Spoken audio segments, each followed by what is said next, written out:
Good morning. Happy Tuesday. Welcome to Connection, coming to you from Spirit and Truth Sanctuary, where we are having in-person services again for the third or fourth week, everybody.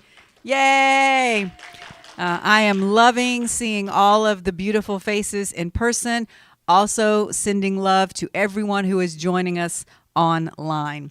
We will begin today with our daily devotion from our new book, Fully Awake 365. And as always, we will prepare our hearts for today's message with our prayer of surrender. Let's say it together.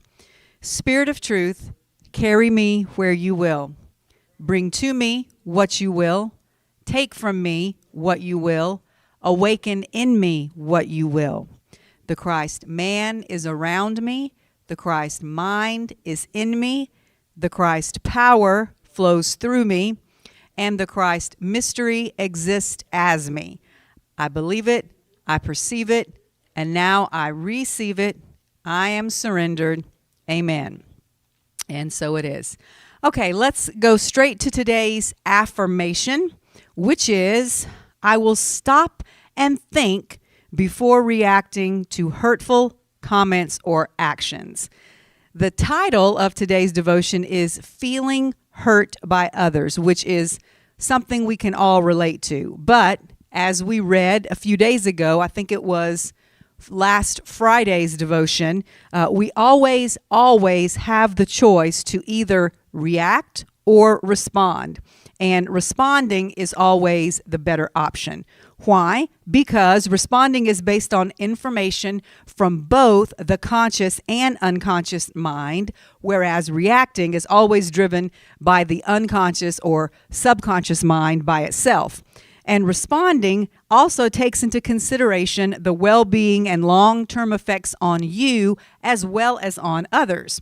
So reacting, on the other side of the coin, is largely instantaneous and ego-based, which isn't very helpful in a very emotionally charged situation. So what we're letting go of today, our theme for the month of January is letting go, are those knee-jerk reactions that come up when we get our feelings hurt. And instead, we're going to remember to reach for a response that is coming from our higher self. So let's read a little bit of the devotion now to find out why and how we should do this. It says, when you feel you've been hurt, it usually involves an interaction with you and another person, and you frame it like this: they did or said something to hurt me. The first thing to do is to stop and ask yourself, is this true? You already know it feels true for you, or it wouldn't have hurt. But is it true for them? To figure that out, you have to have a little conversation with yourself by putting yourself in their shoes and trying to see it from their perspective. For someone you know well, this will be easy, or you might want to have an actual conversation with them about it. For those you don't know very well, the problem is solved pretty quickly, because not knowing their past or what issues they might be currently struggling with, you can't know exactly what caused them to say or do this thing that you have allowed to hurt you. Secondly, if you don't know them well, ask yourself why you are letting their opinion bother you. How often do we ever stop to ask that question? Why do I care what this person thinks? I don't even know them that well. Does it really matter to you? Or did it just trigger something inside you that you actually feel about yourself?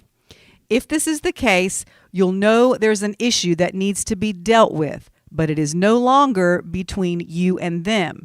It's now between you and your own thoughts about yourself that whatever they said or did only brought to the surface. So wow. As we've said lots of times, everybody is our mirror.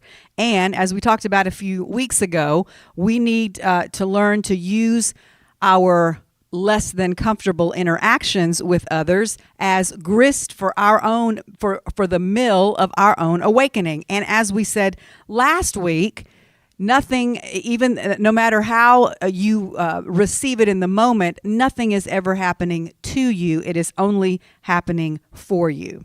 So let's end today with our prayer. Comforting Spirit, help me understand that some things I react to that I think are coming from others are actually just things I think about myself and that I need to deal with. Help me do so lovingly today. Amen.